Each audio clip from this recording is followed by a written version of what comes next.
ॐ श्रुतिस्मृतिपुराणानाम् आलयं करुणालयं नमामि भगवत्पादं शङ्करं लोकशङ्करं शङ्करं शङ्कराचार्यं केशवं बादरायणं सूत्रभाष्यकृतौ वन्दे भगवन्तः पुनः पुनः निधये सर्वविद्यानां विजशे भवरोगिणां गुरवे सर्वलोकानां दक्षिणामूर्तये नमः। ॐ सहना भवतु सहनौ भुनक्तु सह वीर्यङ्करवावहै तेजस्विनावधीतमस्तु मा विद्विषावहै। ॐ शान्ति शान्ति शान्तिः। அமிர்தபிந்து உபனிஷத் இதனோட சாந்தி பாடம். சகனா பவது சகனௌ புனக்து சக வீர்யங்கரவாவகை தேஜஸ்வினாவதீதமஸ்து மா வித்விஷாவகை. ஓம் சாந்தி சாந்தி சாந்திஹி. உபனிஷத் ஒரு இன்ட்ரோடக்ஷன். அமிர்தபிந்து உபனிஷத்தினுடைய ஒரு இன்ட்ரோடக்ஷன். உபனிஷத் அப்படிங்கிறது அதனுடைய வேர்டுனோட மீனிங் பார்த்தீங்கன்னா பிரம்ம வித்யா. உப அப்படிங்கிறது சமீபே, நீங்கிறது நிச்சயம், ஷத் அப்படிங்கிறது அழிக்கிறதுன்னு அர்த்தம், இல்லாமல் ஆக்குவது. அப்படின்னா நம்ம பக்கத்துல உப சமீபே, என்னை என் அருகில் உறுதியுடன் சேர்த்தல். எதை அழித்தல்? சம்சார துக்கத்தை அழித்தல்னு புரிஞ்சுக்கணும். அதுதான் உபனிஷத். பிரம்ம வித்யா, அந்த வித்யைக்கு பேரு பிரம்ம வித்யா, ஆத்ம வித்யா. அதை குறிக்கிற மீனிங் தான் உபனிஷத். சம்சாரத்தை அழித்து துக்கத்தை அழித்து என்னுடன் என்னை சேர்த்தல், உறுதியான அப்படின்னு அர்த்தம். இப்போ இந்த உபனிஷத் உங்களுக்கு உபனிஷத் எங்கு பிளேஸ் ஆயிருக்கு அப்படின்னு பார்க்கும்போது வேதம். வேதம் ரிக் யஜுர் சாம அதர்வணம். ஒரு வேதம் ரெண்டா பிரிஞ்சிருக்கு. முதல் ஹாஃப் கர்மகாண்டம், அடுத்த ஹாஃப் ஞான காண்டம். அந்த ஞான காண்டத்தில் இருக்கிற விஷயம்தான் உபனிஷத்து. இப்போ நம்ம எதை ஒன்றை படிக்கிறதா இருந்தாலுமே அனுபந்த சதுஷ்டயம். நாம் ஏன் படிக்கணும், எதுக்கு படிக்கணும், either we are qualified or not அப்படிங்கிறது அனுபந்த சதுஷ்டயம். இப்போ ஒரு ஸ்டூடெண்ட்டு 7th ஸ்டாண்டர்ட் ஸ்டூடெண்ட் கடைக்கு போய் புக்கு வாங்க போகிறார் அப்படின்னா அவர் எந்த புக்கை தேர்ந்தெடுப்பார் அப்படிங்கிறத அட்டையிலே எழுதியிருப்பாங்க. இது 7th ஸ்டாண்டர்ட் புக்கு, இது மேக்ஸ் புக்குங்கிற மாதிரி. இந்த இடத்துல அனுபந்த சதுஷ்டயம். இந்த சொன்னப்பட்ட விஷயம் என்ன? ஆத்ம ஞானம், பிரம்ம ஞானம். இதுதான் இந்த புக்கு, இந்த உபனிஷத்தினுடைய விஷயம். அனுபந்த சதுஷ்டயம்னா 4. ஃபர்ஸ்ட் விஷயம். அதிகாரி யாரு அப்படின்னா, நான் ஆத்ம ஞானத்தை பெறணும்னு நினைக்கிறவன் தான் அதிகாரி. அடுத்தது அதனுடைய பலன் என்ன? சம்சார நிவிருத்தி, துக்க நிவிருத்தி, அது அதனுடைய பலன். சம்பந்தம், எனக்கும் அந்த புக்குக்கு எனக்கு புக்கு எதை ரிவீல் பண்ணுது, அதனால எனக்கு என்ன சம்பந்தம் என்றால் ஆத்ம ஞானம் தான் சம்பந்தம், எனக்கு அந்த புஸ்தகத்துக்குள்ள சம்பந்தம். இப்ப இந்த மாதிரி இது குவாலிஃபைட் பர்சன் யாரு? நான் ஆத்ம ஞானத்தை பெறணுங்கிறவங்க தான் குவாலிஃபைடு. சம்சார துக்கத்திலிருந்து விடுபடணும், மனதில் இருக்கிற கிளேசங்களிலிருந்து விடுபடணும், நான் மரணமில்லா பெருவாழ்வை எய்தணும் அப்படின்னு நிச்சயமா முடிவு பண்ணவங்க தான் இந்த உபனிஷத் படிக்கிறதுக்கு குவாலிஃபைடு. அவங்களுக்காகத்தான் இந்த புக்கு, இந்த டெக்ஸ்ட் கொடுத்திருக்காரு இறைவன். அமிர்த பிந்து உபனிஷத்து. இப்போ உபனிஷத்தில் சொல்லப்படுகிற விஷயம் என்ன? பிரம்ம. அந்த பிரம்மம் ஔபனிஷதம் பிரம்மன்னு சொல்லுவோம். ஏன் ஔபனிஷதம்? உபனிஷத்துல மட்டும்தான் வெளிப்படுகிற கத்துக்கொள்ளக்கூடிய விஷயம் பிரம்ம. வேற எங்கேயும் போய் என்ன கத்துக்க முடியாது, பிரம்மத்தை போய் நம்ம கத்துக்கொள்ள முடியாது. அந்த பிரம்ம ஞானேன என்ன கிடைக்கும் நமக்கு? மோட்சம், கைவல்யம். ஞானேன ஏவ மோட்சம். அந்த ஞானத்தை பெறுவதற்கு எங்கதான்? எதை பற்றிய ஞானம்? பிரம்மத்தை பற்றிய ஞானம், ஆத்மை பற்றிய ஞானம்னா அது கிடைக்கக்கூடிய ஒரே இடம் உபனிஷத். அதுதான் ஔபனிஷதம் பிரம்ம. உபனிஷத்தினால மட்டும்தான் நீங்க என்ன பண்ண முடியும்? பிரம்ம ஞானத்தை பெற முடியும். அதனாலதான் பிரம்மத்துக்கு அட்ஜெக்டிவ் வந்து ஔபனிஷதம் பிரம்ம. அந்த பிரம்மத்தை நீங்க கத்துக்கினீங்கன்னா உபனிஷத் மூலியமா தான் கற்றுக்கொள்ள முடியும். இப்ப கத்துக்கிறோம் அப்படின்னா நீங்க எந்த ஒன்று ஸ்கூல்ல காலேஜ்ல போய் கத்துக்கணும்னு போனீங்கன்னா குவாலிஃபிகேஷன் இஸ் வெரி இம்பார்ட்டன்ட். இப்ப நீங்க ஃபர்ஸ்ட் ஸ்டாண்டர்ட் போறீங்கன்னா இந்த வயசா இருக்கணும். 10th முடிச்சு +1 போறீங்கன்னா 10th முடிச்சிருக்கணும். காலேஜ் போறீங்கன்னா +2 பாஸ் ஆயிருக்கணும். இந்த மாதிரி குவாலிஃபிகேஷன். அது மாதிரி உபனிஷத் படிக்கிறதுக்கும் குவாலிஃபிகேஷன் தேவை. அதுதான் சாதன சதுஷ்டயம். அதுவும் சதுஷ்டயம் தான். சாதன சதுஷ்டயம் பார்த்துருக்கோம். அது வந்து குவாலிஃபிகேஷன். என்னென்ன குவாலிஃபிகேஷன் வேணும்? முதல்ல விவேகம் வேணும். எது சரி எது தவறு, தர்ம அதர்ம விவேகம் இருந்தா போதும். மெயினா விவேகம் இருக்குது, ஆனா நான் ஃபாலோ பண்ண மாட்டேன்னா அது வேஸ்ட். ஸோ தர்மம் மனதளவில் தர்மமா நினைக்கணும், வாக்களவுல தர்மத்தை பேசணும், செயலில் தர்மம் இருக்கணும். அதுதான் விவேகம்னு வேறு. அந்த விவேகம் ஃபாலோ பண்ண பழுக்கக்கூடிய விஷயம்தான் வைராக்கியம். வைராக்கியத்தை போய் உடனே பெற முடியாது. ஸோ இந்த மாதிரி தர்ம அதர்மத்தை பிரிச்சு நான் தர்மத்தில் நிக்க எண்ணங்களிலிருந்து தர்மம், பேச்சில் தர்மம், செயலில் தர்மம் ஃபாலோ பண்ண நமக்கு என்ன கிடைக்கும்? எது நித்தியம், இந்த உலகத்தில் எது அனித்தியம்ங்கிற அறிவு கிடைக்கும். அதுதான் வைராக்கியம். அப்போ இதெல்லாம் அனித்தியம்னு ஏதோ ஒன்று கண்டுபிடிச்சிட்டிங்களோ கண்டிப்பாக அதில் இருக்கிற பற்று நம்ம ஆட்டோமேட்டிக்காக அதை விட்டு போயிடும். நமக்கு எப்போவுமே அனித்தியத்தை நமக்கு பிடிக்காது. நமக்கு எப்போவே வாண்ட் நித்தியம் பண்ணணும். எப்போ இதெல்லாம் அனித்தியம் தெரியுதோ அது மேலே இருக்கிற பற்று ஆட்டோமேட்டிக்காக போயிடும். அதுக்கு பேர் தான் வைராக்கியம். நித்திய வஸ்துவில் தெரிஞ்சுக்கணும்னு ஒரு பற்று, அனித்திய விஷயத்தில் பற்றை விடுதல். இதுக்கு பேர் தான் வைராக்கியம். அடுத்து என்ன சொல்வார் சாதன சதுஷ்டய சம்பத்தியில? சம தம உபரம திதிக்ஷா ஸ்ரத்தா சமாதானம். இது 3வது கேட்டகரி. ஃபர்ஸ்ட் விவேகம், 2வது வைராக்கியம், 3வது சம தம உபரம திதிக்ஷா ஸ்ரத்தா சமாதானம். சம தமங்கிறது இந்திரிய அடக்கம். நம்ம எந்தெந்த விஷயத்துல இந்திரிய சுகத்துக்காக போயிட்டு இருக்கிறோமோ அதை அடக்கி இருக்கணும். அடக்குதல் என்றால் ஞானத்துடன் அது எந்த ஒரு இந்திரிய விஷயத்துக்கு பின்னால போனாலும் அது துக்கத்துல தான் முடியுதுங்கிற அறிவை பெற்று அந்த இந்திரிய விஷயத்திலிருந்து வெளியில வரணும். நம்மளா தம் கட்டி வர்றதல்ல.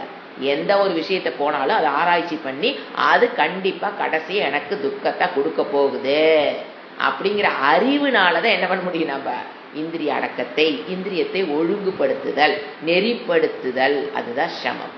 அடுத்தது மனம், மன அடக்கம். எந்த விஷயத்தில் மனதை செலுத்தணும், எந்த விஷயத்தில் மனதை செலுத்தக்கூடாதுங்கிற தெரிந்து அந்த கூர்மோங்கானிவ சர்வசக இந்திரியங்களை அடக்கி மனதை ஒருமுகப்படுத்துதல், அமைதிப்படுத்துதல், ஏகாக்கிரத சித்தம். அப்புறம் மனதில் நம்ம என்ன விஷயத்தை அனுபவிச்சோமோ அது உள்ள இருந்து வெளியில் வர ஆரம்பிக்கும். நாம வேண்டான விஷயத்தை விட்டாலும் முத்தன்னால போட்டு வச்சிருந்த பதிவுகள் வெளியில வர ஆரம்பிக்கும். அப்போ வெளியில வரும்போது மனதை வேறொரு விஷயத்தில், நல்ல விஷயத்தில், ஆத்ம விசாரத்தில் மனதை டீவியேட் பண்ணி விட்டு அதை வருபட்ட விதைகளாக பதிவுகளை ஆக்குதல் தான் மன அடக்கம். அப்புறம் உபரம ஸ்வதர்ம அனுஷ்டானம். எனக்கு இறைவன் எந்த கர்மத்தை கொடுத்திருக்கிறாரோ அதை தவிர பரதர்ம அனுஷ்டானத்துக்கு போகாமல் இருத்தல். எனக்குண்டான தர்மத்தை மட்டும்தான் செய்யணும். தேவையில்லாத விஷயத்தை போட்டு பரதர்மத்துக்குள்ள, பரதர்மம் பயாவக போகவே கூடாது. அதுதான் ஸ்வதர்மம். அப்பதான் ஸ்வதர்மத்துக்குள்ள வரும்போதுதான் டைம் உங்களுக்கு இந்த வேதாந்தத்துக்கு உண்டான காலத்தை உன்னால கொடுக்க முடியும். பரதர்மத்திலே இருந்தோம் அப்படின்னா ஸ்வதர்மத்துக்கு டைம் இருக்காது. அப்ப ஸ்வதர்மம்னா நான் பெரிய லாங் லிஸ்ட் இருக்கு. கிரகஸ்தாசிரமத்துல ஸ்வதர்மம் என்ன இருக்கு? பஞ்சமகா யக்னம் கர்மயோகம் கண்டிப்பா பண்ணுனா தான் அமிர்த உபனிஷத்து படிக்கிறது யூஸ். நான் உபனிஷத்து மட்டும் கேட்டுக்கிட்டே இருக்கிறேங்க, இந்த பஞ்சமகா யக்னங்கள் கர்மயோகம்லாம் பண்ண மாட்டேன்னா அது வேஸ்ட். ஸோ உபரம திதிக்ஷா அதாவது திதிக்ஷாங்கிறது சூழ்நிலை, சுக துக்கேஷு சகிஷ்ணுத்துவம். அதுதான் திதிக்ஷா. சுகம் துக்கம் மாறி மாறி வரும். வாழ்க்கையில நல்லது கெட்டது மாறி மாறி வரும். அது கெட்டது வந்துச்சுன்னா எனக்கு கிளாஸ்க்கு வரக்கு டைம் இல்லை, நல்லது இருக்குது அதை என்ஜாய் பண்றதுக்கு நான் கிளாஸுக்கு வரல. இது நல்லது கெட்டது மாறி மாறி வரும். அந்த சகிஷ்ணுத்துவம், அதை ஏற்றுக்கொள்ளுதல், செஞ்சது நமக்கு தானே வருது அப்படிங்கிற திதிக்ஷா. அதாவது மனம் கஷ்டப்பட்டு பொறுமை இழக்கிற நேரத்தில் பொறுமை இழக்காமல் இருப்பது திதிக்ஷா. நம்ம சூழ்நிலை என்ன பண்ணும்? நம்மள அப்படியே டென்ஷன் பண்ணும். அது சூழ்நிலை சுத்த டென்ஷன் பண்றதுன்னு யாரு?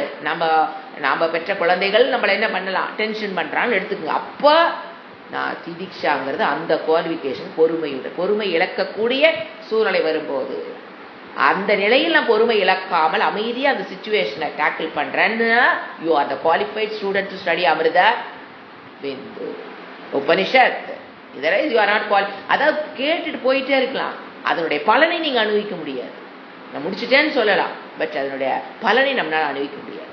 Waste of time and energy. திதிக்ஷா ஸ்ரத்தா. ஸ்ரத்தா அது ஃபர்ஸ்டே சொல்லிக்கணும், விவேகத்துக்கு முன்னால சொல்ல வேண்டிய பாயிண்ட் ஸ்ரத்தா. பெண்டிங் டிஸ்கவரி, நான் உண்மையை கண்டுபிடிக்கிற வரைக்கும் அது மேல வச்சிருக்கிற ஒரு நம்பிக்கை, அதுதான் ஸ்ரத்தா. சாஸ்திர குரு வேதாந்த வாக்கியேஷு ஸ்ரத்தா. அடுத்தது சமாதானம், மன அமைதி, போதுமென்ற மனம், ஏகாக்கிரத சித்தத்தை பெற்று எது எது நமக்கு புரியுதோ, எது நமக்கு கிடைக்குதோ அதுல ஒரு சமாதானம், மன அமைதி, அது சமாதானம். கிடைப்பதில் ஒரு திருப்தி, போதுமென்ற மனம், மன விகல்பம் இல்லாத மனம், அதுதான் சமாதானம். இதுதான் எனது சாதன சதுஷ்டய சம்பத்தி. இதெல்லாம் இருந்தா you are qualified, you can study. அப்படின்னா இதையெல்லாம் பெறுவதற்கே நமக்கு 4 உபனிஷத் தாண்டிடும். எது சாதன சதுஷ்டய சம்பத்தி பெறுவதற்குள்ள அங்க 4 உபனிஷத் முடிச்சிடுவார்.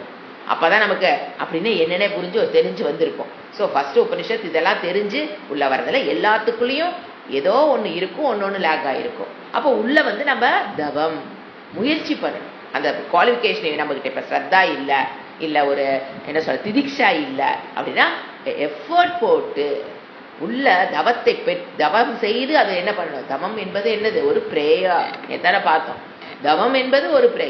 இந்த வேதாந்த வகுப்புல நீங்க ஒரு பிட்டு என்னென்ன செயல் செய்யறீங்களோ அது எல்லாமே பிரேயர், உத்தமமான பிரேயர். அதை அப்புறம் தவத்தையெல்லாம் நம்ம என்ன பண்ணணும். இப்ப இதுல எது குவாலிஃபிகேஷன் இல்லையோ அதை நாம தவமாக இருந்து பெறுதல், முறைப்படி மனதை கட்டுப்படுத்துதல். Patanjali yoga taken care of. அவர் நீட்டா சொல்லியிருக்கார் எது எப்படி எப்படி கட்டுப்படுத்துறது. இது இது அமிர்த உபனிஷத் படிக்கிறோம், அமிர்த பிந்து அப்படின்னா அதுக்குண்டான குவாலிஃபிகேஷன் பார்த்தோம், சாதன சதுஷ்டயம். இப்ப இதெல்லாம் இருந்ததுக்கு அப்புறம் என்ன பண்றோம், எடுத்தோன்னு உள்ள போனா என்ன வருது? Prayer. What is the need of the prayer? எந்த உபனிஷத்தாவது, அது சுவாமிஜி சொல்லுவார், எந்த புக்கு எடுத்து வாங்கினாலும் முதல்ல எடுத்துப்பாரு அந்த ஆசிரியர் ஒரு பிரேயர் பண்ணாம அதை ஆரம்பிச்சிருந்தாருன்னா அந்த புக்கே வாங்கிடாதீங்க. அது எதுக்குமே உன்னை உருப்படியாக்காது. எந்த புக்கு வாங்குறதா இருந்தாலும் இன்னைக்கு பாத்தீங்கன்னா ஸ்டோரி புக்ல எடுத்து பார்த்தா எங்கேயும் பிரேயருங்கிறது கிடையாது. இட் இஸ் நாட் அவர் கலாச்சாரம். நம்ம கலாச்சார பிரகாரம் ஒரு புக்கு ஆரம்பிக்கிறோம் ஏங்க, சும்மா ஒரு சின்ன செயல் செய்யறதுக்கு கூட அவ ப்ரே பண்ணிட்டு ஆரம்பிக்கும் போது புக்கு எழுத ஆரம்பிக்கிறவன் புக்கு முன்னால பிரேயர் இல்லாம அதை ஆரம்பிக்கிறாங்க. அந்த குழந்தைங்க படிக்கும்போது என்ன தெரிஞ்சுக்கும்? ஸோ என்ன சொல்வார் அவரு, அந்த புக்கை வாங்காதீங்க அப்படின்னா. அது மாதிரி எதுக்கு பிரேயர் அப்படின்னா, நாம நேர்மையோட நியாயமோட 4 பேருக்கு உதவிக்கிட்டு நான் பண்ணிட்டு இருந்தா பத்தாதா? எதுக்கு பிரேயர் அப்படின்னா, நாம் ஒரு காரியத்தை பண்றோம் அப்படின்னா 2 விஷயம் தேவை. ஒன்று பிரயத்தனம், அது நாம போட்டுருவோம் முயற்சி. இன்னொன்று என்னது? அனுகிரகம் வேணும். ஈஸ்வர அனுகிரகம் இல்லாம அந்த செயலை நீங்க செய்யவே முடியாது. அப்ப என்ன 2 தேவை? பிரயத்தனத்தை நம்ம போடுறோம், அனுகிரகத்துக்காக யாரை ப்ரே பண்றோம்? இறைவனை. அது பிரேயர் பாத்தீங்கன்னா நம்ம குருவை வேண்டலாம், இஷ்ட தேவதை வேண்டலாம், ஈஸ்வர தத்துவத்தை வேண்டலாம், ஏன் பிரம்ம தத்துவத்தை கூட வேண்டலாம். அந்த ஆசிரியருடைய விருப்பம் அதுதான் prayer, need of that prayer. அப்புறம் குரு தான் சொல்லி கொடுக்கும் போது குருவும் ப்ரே பண்றாரு. சகனாபவத்துங்கிறது குரு சிஷ்யனுடைய பிரேயர். குரு எதுக்கு ப்ரே பண்ணணும்? தான் கற்றதை தான் குரு கிட்ட கத்தும் போது எப்படி புரிந்து கொண்டாரோ அதை அப்படியே வெளிப்படுத்தக்கூடிய சக்தி குரு இறைவான ஒரு ப்ரே பண்றாரு. இது ஆரம்பிச்சாச்சு, எழுதி முடிக்கிற வரைக்கும் உடல் ஆரோக்கியம் எல்லாம் இருக்கணும் அப்படிங்கிறது குருவோட ப்ரே. எழுதுறவங்க சொல்லி கொடுக்குறவங்க ஏன் ப்ரே பண்றாங்க? இது முடிக்கிற வரைக்கும் எல்லா விஷயமும் நல்லபடியா போகணும். சிஷ்யன் எதுக்கு ப்ரே பண்றான்? என் குரு சொல்லி கொடுக்கும்போது எனக்கு புரியணும். சாதன சதுஷ்டய சம்பத்தி கம்மியா இருந்தா நான் அதை பெறணும், பெற்று நான் அதை தெரிந்து கொள்ளணும்னு சிஷ்யனும் ப்ரே பண்றான், குருவும் ப்ரே பண்றான். பியூட்டிஃபுல் பிரேயர் வாஸ் சகனாபவத்து சகனவ் குணத்து. நம்ம தினம் இதை சொல்லிதான் வகுப்பு ஆரம்பிக்கிறோம். ஏன் இதை டெய்லி சொல்றோம் அப்படின்னா, அதோட அர்த்தங்கள் சொல்லும் போது மெக்கானிக்கலா சொல்லாம அதோட அர்த்தத்தை தெரிஞ்சு சொல்லும் போது அது ரொம்ப பயனுள்ளதாக பயனை அளிக்கும். இப்போ coming to the prayer was சகனாபவத்து. சக நவ் அவத்து அன்வயம் பண்ணும்போது சக நவ், சகன எங்க 2 பேர்த்தையும், நவ் அவத்து எங்க 2 பேத்தையும் காப்பாற்று. இறைவனிடம் குரு சிஷ்யன் வேண்டாம், எங்க 2 பேத்தையும் அவத்துனா காப்பாற்று. இந்த இடத்துல காப்பாற்றுன்னா நல்ல புத்தி சக்தியை கொடுத்து, ஆரோக்கியத்தை கொடுத்து, கண்ணு நல்லா பார்த்து, காது நல்லா கேட்டு, நான் ஞானத்தை பெறுகிற வரைக்கும் என்னோட குரு எங்கோட இருந்து காப்பாற்று. அதுதான் சகனவ் அவத்து, காப்பாற்று. அடுத்து சகனவ் எங்க 2 பேத்தையும் புனக்து. புனக்துனா அந்த ஞானத்தை போஷிக்கட்டும். புனக்து மீன்ஸ் போஷித்த. எங்க 2 பேத்தையும் போஷித்து, அந்த ஞான நிஷ்டை பெற வரைக்கும் போஷிக்க வேண்டும். முதல்ல காப்பாற்றணும், 2வது வேணுங்கிறது கொடுத்து போஷித்தல். போஷித்தனா கொடுத்து, எது எங்களுக்கு தேவையோ அதை கொடுத்து போஷித்தல். இந்த கல்வியில் முடிவடைகிற வரைக்கும் எங்க 2 பேத்தையும் காப்பாற்று, எது தேவையோ அதை கொடுத்து புனக்து போஷிக்கட்டும். அடுத்தது வீரியங் சக எங்க 2 பேத்துக்கும் வீரியங்கரவா வகை. ப்ளீஸ் கிவ் வீரியம். வீரியம்னா 2 பேத்துக்கு என்ன வீரியம்? குருவுக்கு சொல்லிக் கொடுக்கிற வீரியம், சக்தி. சிஷ்யனுக்கு கேட்கிற சக்தி இருக்கும். குருவும் சொல்லிக் கொடுக்கிற சக்தியிலிருந்து கொஞ்சம் விலகிட்டாருன்னா, அந்த சக்தி இழந்துட்டாருன்னா சொல்லித்தர முடியாது. சொல்லி கொடுக்கலாம், ஏதோ வந்தமா 4 லைனை சொன்னமா போனோமா, அப்படி இல்லை. அந்த பாயிண்ட், அந்த சக்திங்கிறது உள்ள இருந்தா தான் அவரும் வெளிப்படுத்த முடியும். அது அவர் எவ்வளவுதான் சக்தியை கொடுத்து வெளிப்படுத்தினாலும் ஸ்டூடெண்ட் என்ன இருக்கணும்? அந்த ரிசீவிங் சக்தி. அப்புறம் மேதா, ரிட்டைனிங் சக்தி. நேத்த கிளாஸ் நேத்தோட போச்சு ஜி, இன்னைக்கு கிளாஸ் இன்னைக்கோட போச்சு, நாளைக்கு கிளாஸ் நாளைக்கோட போச்சுனா waste. So first observing and then retaining that விஷயங்கள் எது உள்ள போட்டோமோ அது புரிஞ்சுக்கிறதுங்கிறது வேற கிரகணம். அப்புறம் அதை தங்க வச்சுக்கணும். அப்பதான் ஒன்னோட ரிலேட் பண்ணி நாம என்ன பண்றோம்? ஞான நிஷ்டை. அதுக்காக என்ன சொல்றாரு? வீரியத்தை கொடு எங்க 2 பேத்துக்கும், சக்தியை கொடு. இதனுடைய விளக்கங்கள் நம்ம கட உபநிஷத்துல நிறைய இடத்துல மீனிங் இன் டீட்டெயிலா பார்த்ததுனால இப்ப நாம பாக்குறது ஒன்லி சாரம். இது யாரு படிக்கலாம்? நிறைய உபனிஷத்து இன் டீட்டெயிலா ஒரு கிளாஸ் மிஸ் பண்ணாம கேட்டவங்க தான் இதுக்கு சாரம் படிக்கிறத குவாலிஃபைட். நான் இது வரைக்கும் எந்த உபனிஷத்து கம்ப்ளீட் பண்ணலைங்கிறவங்க சாரத்துக்கு போகவே கூடாது. நம்ம நிறைய உபனிஷத் படிச்சதுனால நம்ம இங்க வந்திருக்கோம், சாரத்துக்கு வந்திருக்கோம். இது நிறைய நீங்க இதே கைவல்யத்துக்கே நம்ம சாரம் பார்க்கலாம், முண்டக்க உபனிஷத்துக்கு நம்ம சாரம் பார்க்கலாம். இப்ப நம்ம எதுக்கு பார்க்கிறோம்? ஏன் இந்த உபனிஷத் செலக்ட் பண்ணோம் அப்படின்னா, இது ரொம்ப முக்கியமான உபனிஷத்து. ஆனா இது சங்கராச்சாரியர் பாஷை எழுதல இதுக்கு. இது அதர்வண வேதத்துல இருக்கு. பத்ரங்கர் நேபி தான் இதுக்கு ஆக்சுவலா இது வந்திருக்கணும், அதர்வண வேதத்தில் இருக்கிறது தான். ஆனா இது பாத்தீங்கன்னா இந்த 5 பிந்து உபனிஷத்து இருக்குது மொத்தத்துல. ஒண்ணு நாத பிந்து, அது வேர்டு கேள்விப்பட்டிருப்பீங்க அடிக்கடி, நாத பிந்து உபனிஷத்து. அல்லது பிரம்ம அது ஒண்ணு. 2வது பிரம்ம பிந்து உபனிஷத்து. 3வது தேஜோ பிந்து உபனிஷத்து. 4வது தியான பிந்து உபனிஷத்து. 5வது அமிர்த பிந்து உபனிஷத்து. நாத பிந்து உபனிஷத், பிரம்ம பிந்து உபனிஷத், தேஜோ பிந்து உபனிஷத்.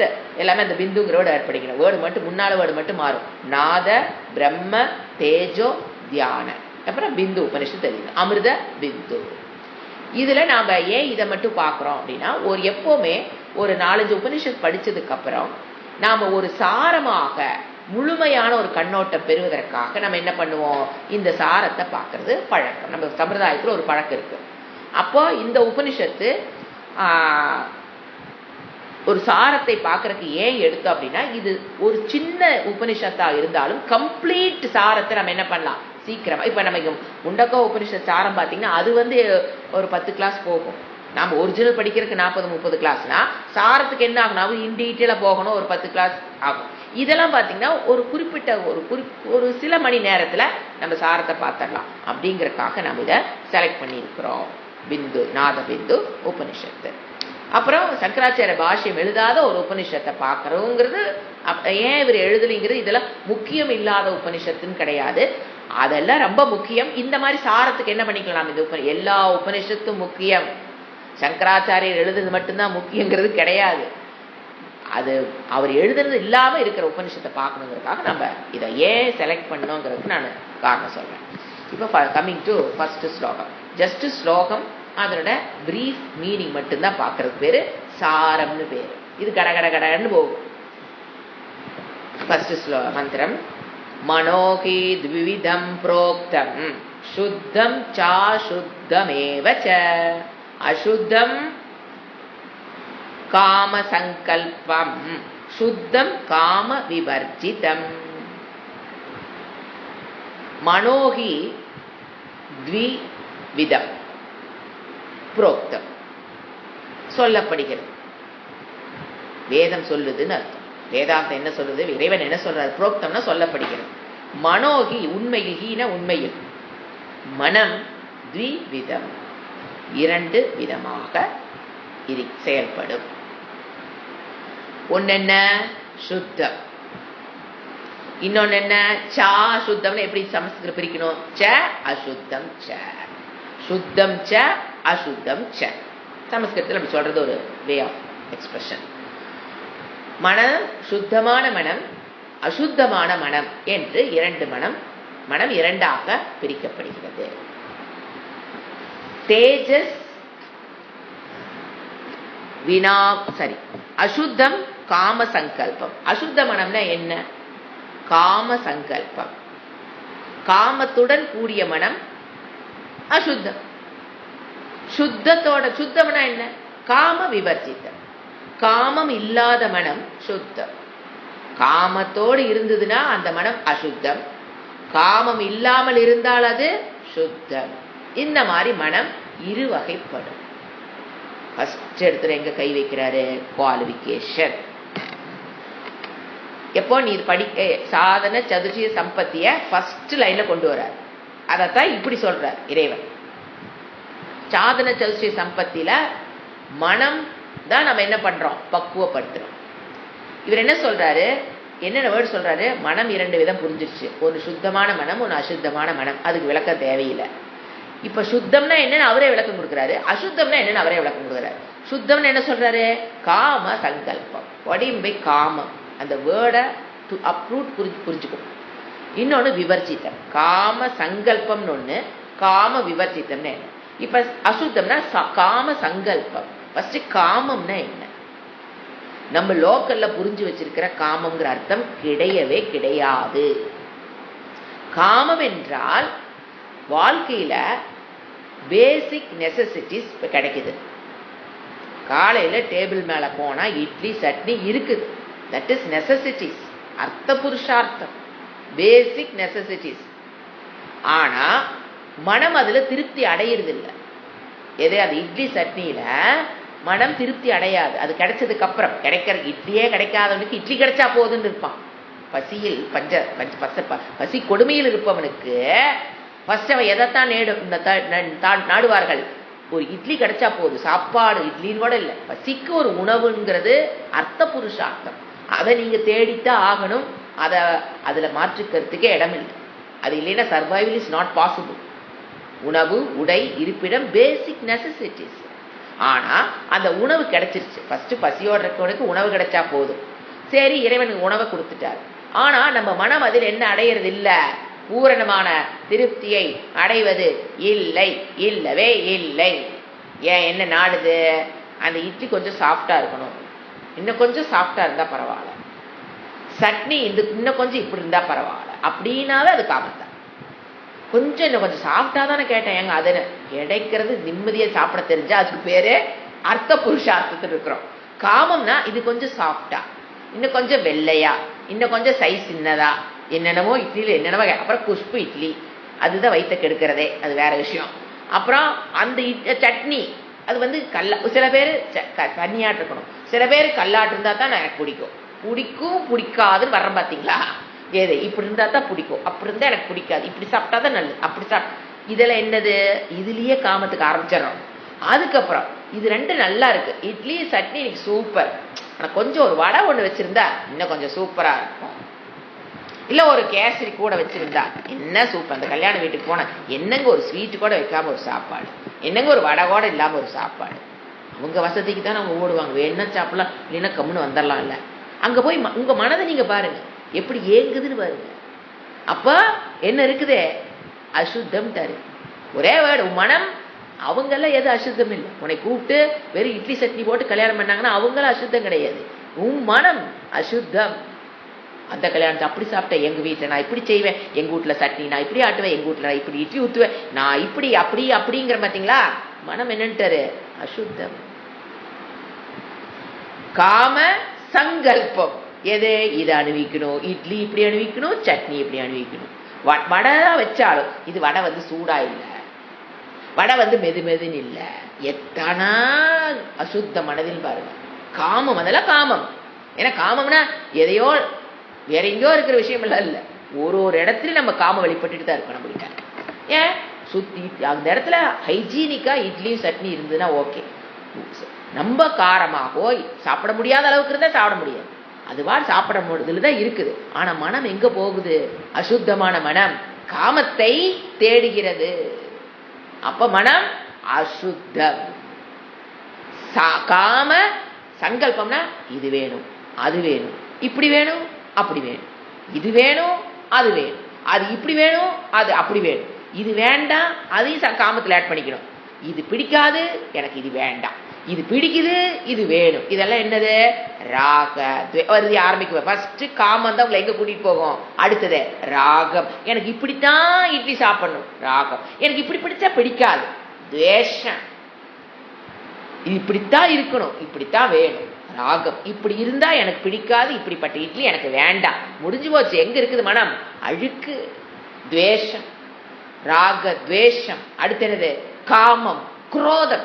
இப்ப நான் கிடைக்கிறது, நான் ஆசைப்படுறேன், எனக்கு அங்க கிடைக்கல அப்படின்னா அவங்க மேல குரோதம். எது? அந்த பொருள் கிடைக்காம இருக்கிறதுக்கு யார் வழி பண்ணாங்களோ அவங்க மேல குரோதம். அந்த பொருள் மேல வராது, அது கிடைக்காம இந்த விஷயங்கள் மேல கோபம். காமம், குரோதம். அந்த காமம்ங்கிற வேர்டு மட்டும்தான் அங்க நம்ம படிச்சிருப்போம். அதை மட்டும் போட்டு இவர் பாருங்க எல்லாத்தையும் கொண்டு வர்றாரு இறைவன். அது காமத்துக்கு முன்னால இருக்கிற வேர்டு ராக துவேஷ காம. அடுத்தது குரோத, இதுல ஆட் பண்ணிக்கோ. அடுத்தது காம குரோத மதம் மாத்சரியம் கர்வம் பொறாமை. எங்க நான் இதுல ஸ்பெஷல், நான் என்னையாட்டு இட்லி ஊத்துறக்கு ஆளே கிடையாது, என்னையாட்டு சட்னி ஆட்டுறக்கு ஆளே கிடையாது, இவங்கெல்லாம் கர்வம். அடுத்தது யாராவது வச்சிருந்தாங்க, அது எனக்கு என்னை விட ஒரு சிறந்த சக்தியோ ஒரு பொருளோ ஒருத்தர் இருக்குதுன்னா என்கிட்ட எல்லினா என் மனதில் வருகிற வலி பொறாமை. ஐயோ அவங்கெல்லாம் படிக்கிறாங்க, அவங்கெல்லாம் அப்படி பண்றாங்க, என்னால முடியலையே உள்ள மனதில் வருகிற வலி. சோ காமம்ங்கிற ஒரு வேர்டு பிரிங்ஸ் ராக துவேஷ காம குரோத மத மாத்சரிய சுயநலம். இதெல்லாத்தையும் கொண்டு வந்துட்டார். காம சங்கல்பம். இப்படி ஒரு மனம் இரண்டு விதம். ஒரு விதம் தெரிஞ்சு வச்சுங்களா. அடுத்தது என்ன சொல்றாரு? ஆப்போசிட் சுத்த. அப்ப என்ன சொல்றாரு? அது என்னது? சுத்தமான மனம் என்ன? அதுக்கு ஜஸ்ட் இப்ப சொன்னதுக்குள்ள ஆப்போசிட் விவர்ஜிதம். இப்ப என்னன்னு நம்ம சொன்னமோ அதெல்லாம் இல்லாத மனம். அது we need not explain. ஒன்னு எக்ஸ்பிளைன் பண்ண போதும் இல்லையா, அடுத்த தானே புரிஞ்சுக்குமா இல்லையா? இதெல்லாம் உங்கள்கிட்ட இல்ல அப்படின்னா உன் மனம் என்னது? சுத்த. சோ மனம் இரண்டு வகை, காம விவர்ஜிதம். எது கிடைக்குதோ அதுல ஒரு திருப்தி, இதுதான் வேணும் இது வேண்டாம்ங்கிறதோ, இது இது இது எனக்கு காமத்தினால் விளைகிற குரோதமோ பொறாமையோ கர்வமோ இதெல்லாம் இல்ல. இப்ப இதிலிருந்து விடுபடுவதற்கு உண்டான வழியை நம்ம சிந்திச்சுட்டு தான் அடுத்த மந்திரம் போகணும். இதுல இருந்து விடுபடுவதற்கு உண்டான வழி என்ன? பிரிங்கிங் ஈஸ்வரா இன்டு யுவர் லைஃப். அது ஒண்ணுதான் வழி. சாதன சதுஷ்டத்தை பெறுவதற்கு ஒரே வழி என்னது? பிரிங்கிங் ஈஸ்வரா இன்டு யுவர் லைஃப். இது நம்ம இன் டீட்டெயிலா பார்த்திருக்கோம். சாரும் போது நான் டச் பண்ணிட்டு மட்டும் நான் போயிட்டே இருப்பேன். இப்ப எனக்கு ஒரு கர்வம் வருது அப்படின்னா எப்படி? எல்லாம் இறைவன் அப்படிங்கிற ஒரு ஒண்ணுக்கும் அந்த பிரச்சனைக்கு உங்களுக்கு என்ன கொண்டு வரணும்? பிரிங்கிங் ஈஸ்வரா. அது ஒண்ணுதான் மனதை அசுத்திலிருந்து எங்க கூட்டிட்டு வரும்? சுத்த. அந்த பிரிங்கிங் ஈஸ்வரா தான் தவம்.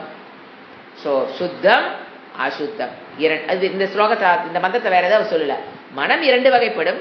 ஒன்னு சுத்தம் காம வர்ஜிதம், சாரி காம சங்கல்பம், காம விவர்ஜிதம் அசுத்தம். சுத்தம். ஓகே, சுத்தம் அசுத்தம். காமத்தோடு இருந்தீனா அசுத்தம், காமம் இல்லாம இருந்தீனா சுத்தம். அடுத்த மந்திரம் மன ஏவ மனுஷ்யானாம் காரணம் பந்த மோக்ஷயோஹோ பந்தாய விஷயா சக்தம் முக்தியை நிர்விஷயம் ஸ்மிருதம். என்ன சொல்றாரு? ஏன் மனதை பத்தி நம்ம ஆத்ம ஞானம் தானே படிக்க வந்தோம். எதுக்கு வந்தோன்னு ஃபர்ஸ்ட் எடுத்தோன்னா மனதை பத்தி சொல்றாரு, காமத்தை பத்தி ஏன் சொல்றாரு? மனக ஏவ, மனம்தான் மனுஷியானாம் காரணம். எதுக்கு? மனிதர்களுடைய பந்தத்துக்கும் மனம்தான் காரணம். மோக்ஷ யோகோ, மோக்ஷத்துக்கும் உன்னை பந்தப்படுத்துறதும் மனம்தான், உன்னை மோட்சத்துக்கு கூட்டிட்டு போறதும் உன்னுடைய மனம்தான். மனிதனுடைய காரணம் எதுக்கு? பந்தத்துக்கு காரணம். மனிதன் பந்தத்தில் கஷ்டப்படுறானா அதுக்கு காரணம் யாருதான்? மன். மோட்சத்துல சந்தோஷத்தை அனுபவிக்கிறானால அதுக்கு காரணம் என்னதான்? மனம். மனத்தை பத்தி எடுத்து பேசுனங்கிறத அடுத்த இறைவன் அழகா கொடுத்துறாரு. மன ஏவ, பாருங்க ஏவக்காரன் போடுறாரு. மனம் மட்டும்தான் உன்னைய பந்தப்படுத்துறது, அதுதான் உனக்கு மோட்சத்தை கொடுக்கறதும் அதுதான். சோ அந்த மனம் அசுத்தமா வச்சிருந்தீங்கன்னா அது என்ன பண்ணிட்டே இருக்கும்? பந்த காரணம். அந்த மனம் சுத்தமா வச்சிருந்தீங்கன்னா சாஸ்திரம் படிக்கும் போது மோட்சத்துக்கு அது காரணம். வெறும் மனதை சுத்தம் பண்ணி வச்சாலும் மோட்சம் கிடைக்காது. ஏன்னா சில குரூப் அப்படி இருக்காங்க, மனதை சுத்தம் பண்ணிட்டா போதுங்க மோட்சம் வந்துடும். எப்படி வரும்? வெறும் சுத்தம் cannot give you மோட்சம்.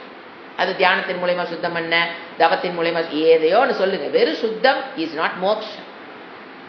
சோ என்ன சொல்றாரு? மனம் ஏவ மனுஷியானாம்னு தெரியும் உங்களுக்கு, மனிதர்களுடைய காரணம். எதுக்கு? பந்த காரணம், மோட்ச காரணம். பந்தாய விஷயாசக்தம். இப்ப பந்தம் ஏன் படுறான்? அந்த மனம் ஏன் பந்தத்துல போய் மாட்டுது? விஷயாசக்தம். விஷயங்களோடு போய் என்ன ஆகிடுது? மனம் ஒன்றும் போது, இந்திரிய விஷயங்களோடு மனம் ஒன்றும் போது பந்தம். முக்தியை எப்ப மனம் முக்திக்கு போகுது? நிர்விஷயம் ஸ்மிருதம். நிர்விஷயம் விஷயங்களிலிருந்து மனம் வெளிவரும்போது, இந்திரிய விஷயங்களிலிருந்து மனம் வெளியில் வரும்போது அது என்ன ஆகுது? முக்திக்கு ரெடி ஆகுது. அது இந்திரிய விஷயங்கள் வெளி என்று ஸ்மிருதம் என்று சொல்லப்படுகிறது.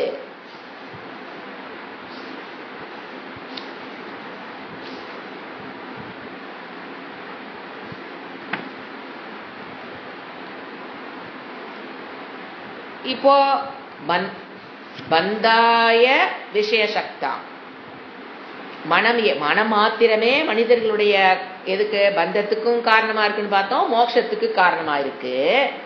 பந்தாய விஷயசக்தம். இப்போ ஏன் மனம் கட்டுப்படுகிறது? இந்திரிய விஷயங்களின் பொருட்டு இருக்கும் மனம் பந்தப்பற்றும். இந்திரிய பொருள்கள் மீதான பொருள்கள் மீதான எப்பவுமே காம புருஷார்த்தத்தை மட்டும் நினைச்சுக்கணும். இப்ப அடுத்த நம்ம ஒரு இட்லி தோசை கிடைக்குது, அடுத்த தாண்டி போறோம் பாத்தீங்களா, அது பேர் தான் காமம்.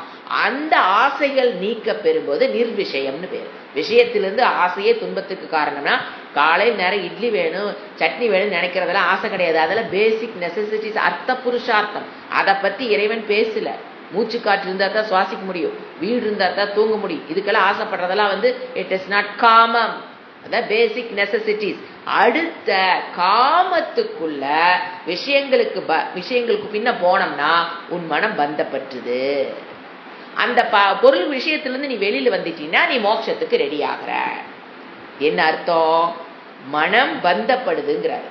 விஷயங்களோடு போய் பந்தப்பட்டுதுன்னா அதுக்கு அடிமையாகிறது. மனம் இந்திரிய விஷயங்களுக்கு என்ன ஆயிருது? அடிமையாகிறது. அடிமையாயிட்டு போகுது. கையில காசு இருக்கு, நாங்க அனுபவிச்சுட்டு போறோமே. எப்பப்போ எந்தெந்த விஷயங்களுக்கு மனம் அடிமையாகுதோ அந்த அளவுக்கு மனம் பலகீனமாயிட்டே வரும். You cannot have a happy life at all. நல்ல ஸ்ட்ராங் மைண்ட் இருந்தா தான் you can have a happy life. விஷயங்களுக்கு பின்னால் நீங்க போக போக அடிமைகள் ஆக ஆக மனம் என்ன ஆகுது? பலகீனம். மனம் பலகீனமான மனதில் you cannot have a happy life. சந்தோஷமாவும் இருக்கணும். நாம என்ன நினைச்சுக்கிறோம்? இந்த இந்திரிய விஷயங்களுக்கு போனாதான் சந்தோஷம் கிடைக்கும். எந்த ஒரு இந்திரிய விஷயத்துக்கு போனாலும் அது என்னத்துக்கு காரணம்? துக்கத்திற்கு காரணம். ஃபர்ஸ்ட்ல இன்பமாக தெரிவது, கடைசியில் துக்கத்திற்கு காரணம். ஆனா நமக்கு என்ன தெரியுது இல்ல? இதுக்கு பின்னால வர துக்கம் தெரியுது இல்ல. அப்பத்திக்கு என்ன ருசியா இருக்குத சாப்பிடு. அப்புறம் துக்கம் எப்போ வரும்? ஹார்ட்ல பிளாக்கு, ரத்த குழாயில பிளாக்கு. ஏன் வருது? அது தெரியுது.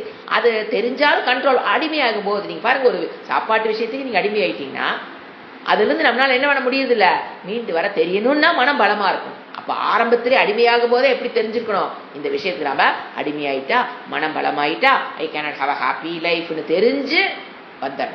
சோ பந்தம் மனது எதுக்கு காரணம்? பந்தத்துக்கும் அதுதான் காரணம். மோக்ஷம் இப்ப நீங்க இந்த விஷயத்திலிருந்து விடுபட்டு அந்த தவ பலனை எங்க மனதை யூஸ் பண்ணி தான் நீங்க என்ன பண்றீங்க, அந்த மோட்சத்தையும் பெறுகிறோம். சோ மனம் என்பது அந்த கரணத்துல நம்ம பார்த்திருக்கோம் 5 ஞானேந்திரியம், 5 கர்மேந்திரியம், 5 பிராணன், மன, புத்தி. அதை மறுபடியும் பிரிச்சீங்கன்னா மனம் சித்தம் ஒன்னா வரும், புத்தி அகங்காரம் ஒன்னா வந்தா 17 or 19 பார்ட்ஸ் எல்லாம் அதெல்லாம் என்னது சூக்ஷ்ம சரீரத்தினுடைய அங்கங்கள் நம்ம பார்த்திருக்கோம். அதுல மனம் தான் place a very important role in பந்தத்துக்கு. அதுதான் காரணம். சரி நான் பந்தப்பட்டுட்டேன், நான் மனதை சுத்தம் பண்ணணும், அதுக்கு நீ மனதை தான் யூஸ் பண்ணியாகும். மனதை யூஸ் பண்ணி தான் எங்க வரோம், மோட்சத்துக்கு வரோம். சோ மனதை குறை சொல்லக்கூடாது, அது படைக்கப்பட்ட படைப்பு. அப்படித்தான் நாம அதை எப்படி பயன்படுத்துறோம், ஒழுங்குபடுத்துறோம், எப்படி அதை ஒழுங்குபடுத்துறோம், எப்படி செயல்படுத்துறோம், எதை நினைக்கிறோம், எதை பேசுறோம், எதை திங்க் பண்றோம், ஒரு நாளைக்கு எவ்வளவு மணி நேரம் அந்த மனதுக்கு எந்த விஷயத்தை உள்ள கொடுத்துட்டு இருக்கிறோங்கிறது place a very very important role. செய்யக்கூடாத விஷயங்களுக்கு அது செயல் நடந்து சும்மா தான் இங்க செல்ல தானே பார்த்தேன், எது 4 இடத்துல 4 பேர் வெட்டுனத நான் செயல் சும்மா கண்ணில் தான் பார்த்தேன்னா அது போதும். ஸோ என்ன பார்க்குறங்கிறது நாம டிசைட் பண்ணி உள்ள விடணும், என்ன கேட்கணுங்கிறத நம்ம டிசைட் பண்ணி மனதுக்குள்ள விடணும், என்ன சாப்பிடணுங்கிறது டிசைட் பண்ணி உள்ள தள்ளணுமோ. எப்போ உடம்புக்கு எது நல்லது டிசைட் பண்ணி தான் உள்ள தள்ளுறோம், அந்த மாதிரி வயிற்றுக்குள்ள தள்ளுற மாதிரி மனதுக்குள் தள்ளுகிற விஷயங்கள், ஏன்னா அது மனதுக்குள்ள போயிட்டே இருக்கும், இந்திரியங்கள் கொடுத்துக்கிட்டே இருக்கும். நாம் என்ன பண்ணுவோம், கூர்மோங்கானிவ சர்வசி, இந்த விஷயங்கள் உள்ள போகக்கூடாது, இந்த விஷயம் உள்ள போகணும், அலோவ் பண்ணணும். ஸோ இதுதான் மனக்கட்டுப்பாடுனே வேறு.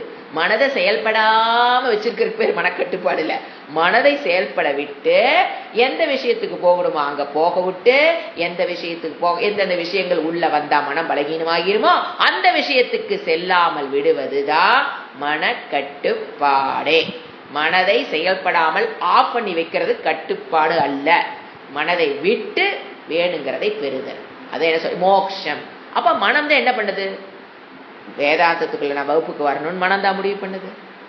உள்ள வந்ததுக்கு அப்புறம் இறைவன் சொன்ன பேச்ச அது மேல ஸ்ரத்தைங்கிறது மனதில் தான் உருவாகுது. அதுக்கப்புறம் குவாலிஃபிகேஷனை பெறுவது மனம்தான், சொல்லி கொடுக்கறத புரிஞ்சுக்கிறது புத்தி தான். அது என்னதான் அந்த காரணத்துல ஒரு அங்கதான மனம் புத்தி. சோ மனம்தான் பந்தமும் படுத்துது, உங்களை மோட்சமும் படுத்துது. அப்ப மேல சொன்னதோட லிங்க் பண்ணுங்க, சுத்தமான மனம் உங்களை மோட்சத்தோடு பந்தப்படு, அதோட உங்களை இணைக்கும். அசுத்தமான மனம் உங்களை எங்க பண்ணிட்டே இருக்கும், லௌகிக விஷயத்தோடு பந்தப்படும். பந்தத்துக்கு அசுத்த மனம் காரணம், சுத்த மனம் மோட்சத்துக்கு காரணம். This is a link between பூர்வ மந்திரா and செகண்ட் மந்திரா. அடுத்தது 3வது, யதோ நிர்விஷயஸ்யாஸ்ய மனசோ முக்தி ரிஷ்யதே அதோ நிர்விஷயம் நித்யம் மனக காரியம் முமுக்ஷு. நான் வராரிப்போம் யாருக்கு இதெல்லாம், முமுக்ஷு. Who is முமுக்ஷு? மோக்து விச்சுகு, சம்சாரத்திலிருந்து நான் விடுபடுன்னு யார் நினைக்கிறாங்களோ அவங்களுக்கு பேர் முமுக்ஷு. அவங்க போற பாதை ஏதோ தான் இருக்கலாம், சம்சார கஷ்டத்திலிருந்து நான் விடுபடணும் அப்படின்னு எல்லாருமே என்னதான் முமுக்ஷு. ஆனா அவங்க தேர்ந்தெடுக்கிற பாதை தான் வேற. கம்ப்ளீட்டா சம்சாரத்திலிருந்து விடுபடணுங்கிறவங்க ஞானத்துக்குள்ள வந்துடுறாங்க. மற்றவங்க எல்லாம் இப்ப பசி, இப்ப நாளைக்கு பசி அந்த கொடுமையை தாங்காம வராம இருக்குன்னு தடுக்கிறக்கா என்ன பண்றோம், பணம் சம்பாதிக்கிறோம். பாத்தீங்களா? சோ கஷ்டத்திலிருந்து நம்மளை அவாய்ட் பண்றத என்ன பண்ணிட்டு இருக்கிறோம், பணம் சம்பாதிக்கிறோம். நாளைக்கு உணவு தட்டுப்பாடு வந்துடக்கூடாது, ஒரு வீடு இல்லாம நம்ம இருக்கிறோம், வீடு கட்டணும், அதுக்காக சம்பாதிக்கிற போது என்னது, எல்லாருமே எங்கதான் முயற்சி பண்ணிட்டு இருக்கிறோம், கஷ்டத்திலிருந்து விடுபடுவதற்குத்தான் எல்லா மனிதர்களும் போராடுகிறோம். ஆனா டெம்பரரியா கஷ்டத்திலிருந்து விடுபடுறோமா, பெர்மனண்டா கஷ்டத்திலிருந்து விடுபடுறவ முமுக்ஷு, சாஸ்திரத்துக்குள்ள வந்த முமுக்ஷு. இவர் என்ன சொல்றாரு, அவருக்கு ஐடியா கொடுக்கும், முமுக்ஷு என்ன செய்யணும், what are the qualification needed for a முமுக்ஷு.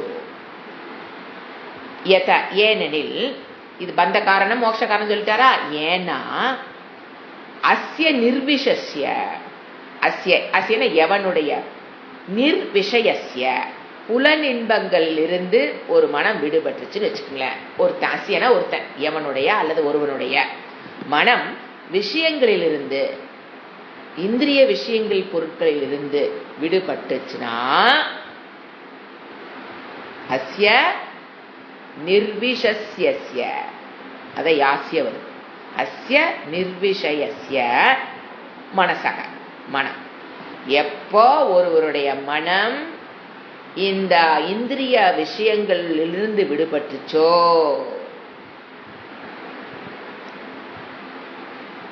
அவரோட லாங்குவேஜில் சுத்த மனம். மோக்ஷம் இஷ்யத்தே, மோட்சத்துக்கு ஆசைப்படும். மோக்ஷம் முக்தி இஷ்யத்தே, இஷ்ண என்னது ஆசை. சுத்தமான மனம்தான் எதுக்கு ஆசைப்படும்? முக்திஹி. அந்த இடத்துல பிரிக்கும் போது முக்திஹி இஷ்யத்தே, முக்திக்கு ஆசைப்படும், மோட்சத்தை பெறணும்னு ஆசைப்படும். சுத்தமான மனம், இந்திரிய புலன் விஷயங்களிலிருந்து விடுபட்ட மனம், அதுதான் சுத்தமான மனம் சொன்னார். ஃபர்ஸ்ட் ஸ்லோகத்துல எது சுத்தம், ரெண்டாவதுல புலனின்பத்திலிருந்து விடுபடணும்னு நினைக்கிற விஷயம், காமத்திலிருந்து விடுபடணுங்கிற மனம் சுத்தம். அது எதுக்கு அப்படின்னா, அதுதான் எதுக்கு ஆசைப்படும்? முக்தி, மோட்சத்தை அடைகிறது, இஷ்யத்தே ஆசைப்படுகிறது. அதனால் அதக செகண்ட் லைன், அதனால் நிர்விஷயம் ஆசைகளிலிருந்து விடுபட்டு, நிர்விஷயம் என்ன பண்ண? ஆசைகளிலிருந்து விடுபட்டு நித்தியம் எப்பொழுதும் மனக, மனசு எங்கெங்க வைக்கிறது? காரியம், முயற்சி, பயிற்சி. இந்த இடத்துல காரியம்னா பயிற்சி, அந்த விஷயங்களிலிருந்து விடுபடுவதற்கு உண்டான பயிற்சி தான் காரியம். முமுக்ஷுனா மோட்சத்தை அடையணும்னு ஒரு சாதகன் முடிவு பண்ணிட்டா, ஏன் விஷயங்களிலிருந்து விடுபட்ட மனம்தான் மோட்சத்தை அடைவதற்கு குவாலிஃபை ஆகுது. சோ நீ எப்ப நீ மோட்சத்தை அடையணும்னு முடிவு பண்ணினா, முமுக்ஷுனா அவனால் கண்டிப்பாக எதிலிருந்து விடுபடணும்? ஆசைகளிலிருந்து விடுபட்டு, எப்பொழுது மனம் அது ஆசைகளிலிருந்து விடுபடுவதற்குண்டான பயிற்சி என்னது? வைராகியத்தை, விவேகத்தின் மூலியமாக என்ன சொல்றாரு? வைராகியத்தை முதல்ல பெரு. அதான் இவர் சொல்றாரு. இவர் சொல்ற இந்த இடத்துல இறைவன் சொல்லுது, விவேகத்தின் மூலியமாக பிரித்து அறிந்து அதற்கப்புறம் என்ன பண்ண? வைராகியத்தை பெறுவதற்கு முயற்சி செய். Very important qualification for the சாதக்காக. முமுட்சனுக்கு ரொம்ப தேவையானது என்னது? வைராகியம். வைராகியம் என்ன? நித்திய அனித்திய வசுவை பிரித்து அறிந்து அனித்திய வஸ்துக்களில் வருகிற பற்றற்ற நிலை, அதுக்கு பேர் தான் வைராகியம்னு பேர். அதான் அவர் சொல்றாரு, மூச்சு என்ன பண்ணணும்? முதல்ல வைராகியத்தை பெரு. அப்ப அதுக்கு என்ன பண்ணணும்? நிறைய அபியாசம் பண்ணு. பயிற்சி காரியம்னு இந்த இடத்துல என்னது? அபியாசம். ஏகப்பட்ட அபியாசம் விவேகத்தை வைராகி பெறுவதற்கு பண்ணு. யாரு? முமுக்ஷுவாக இருக்கிறவங்க. If you want to get மோக்ஷம், ஆனந்த பிராப்தி, துக்க நிவிருத்தி, மரணமில்லா பெருவாழ்வு, பெரிய பெரிய வார்த்தைகள், இதெல்லாம் பெறணும்னா முதல்ல இந்திரிய விஷயத்திலிருந்து வெளியில வா. அப்ப இந்திரிய விஷயத்திலிருந்து வெளியில வானா மனம் மறுபடியும் இந்திரிய விஷயத்துக்கு ஏதாவது போகும். அப்ப என்ன பண்ணு? விவேகத்தை பெரு. இது எந்த அளவுக்கு எனக்கு நன்மையை தரும், இது எந்த அளவுக்கு என் மனதை பலகீனப்படுத்துது, அதனால அந்த விஷயத்திலிருந்து நான் வெளியில வரணும் அப்படின்னு வெளியில வரணும். ஒரு ஞானத்தை பெற்று மனதை கட்டுக்குள் கொண்டு வரணும். தானா பயிற்சி பண்ணணும்னு வச்சுக்கோங்க, அது கொஞ்சம் நஞ்சு இருக்கிற ஆசை அதிகமாயிரும். எப்பவுமே ஞானத்தை கொடுத்து புத்தி மூலியமாக புத்திக்கு ஏற்புடையதாக்கி மனதை பழக்கணும். அதான் சொல்றாருங்க.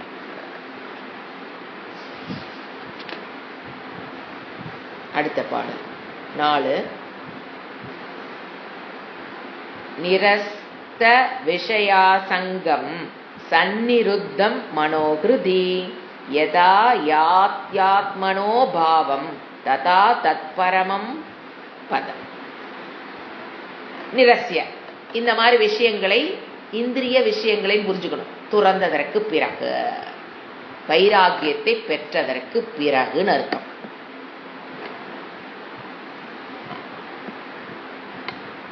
நிரஸ்த விஷயாசங்கம், விஷயத்தோடு ஒரு சங்கம், புலனின்ப பொருள்களோடு ஒரு இணைப்பு. என்னாகும்? குணாகா குணேஷு வர்த்தந்தே வருது பாத்தீங்களா? அந்த ஒரு இணைப்பு, அதான் சொல்றார் பிணைப்பு. விஷயா சங்கம், அதாவது இந்திரியம் இங்க இருக்கு, இந்திரிய விஷயம் வெளியில் இருக்கு, ரெண்டுக்கு ஒரு சங்கம் ஏற்படும் போது நம்ம என்ன அனுபவிக்கிறோம்? இந்திரிய சுகத்தை நம்ம அனுபவிக்கிறோம். அந்த சங்கம் சந்நிருத்தம். சந்நிருத்தம், அழகான வேர்டு. சந்நிருத்தம்னா நன்றாக கட்டுக்குள் வந்துருச்சுன்னு அர்த்தம்.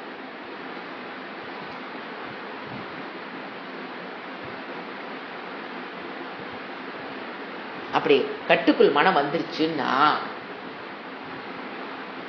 மனம் இவ்வாறு ஒரு மனம் கண் மூலியமா ஒரு பொருளை பார்க்குது. கண்ணு உங்களுக்கு காமிச்சு கொடுக்கறதா, ஆசைப்படுறதெல்லாம் மனம் தான். இப்ப கண்ணு ஒரு பொருளை காமிச்சு கொடுக்குது. பார்த்தோன்ன அது அந்த பொருளை உடனே அடையணும், சுகத்தை அனுபவிக்கணும், வாங்கணும் அப்படிங்கிறது இல்லாமல் விசாரம் பண்ணக்கூடிய சக்தி, அதுதான் வைராக்கியம். இது இப்ப தேவையா? தேவையில்லை. ஏன்னா கிரகஸ்தாக்கள் எல்லா பொருளையும் விட்டுட்டு வாழ முடியாது.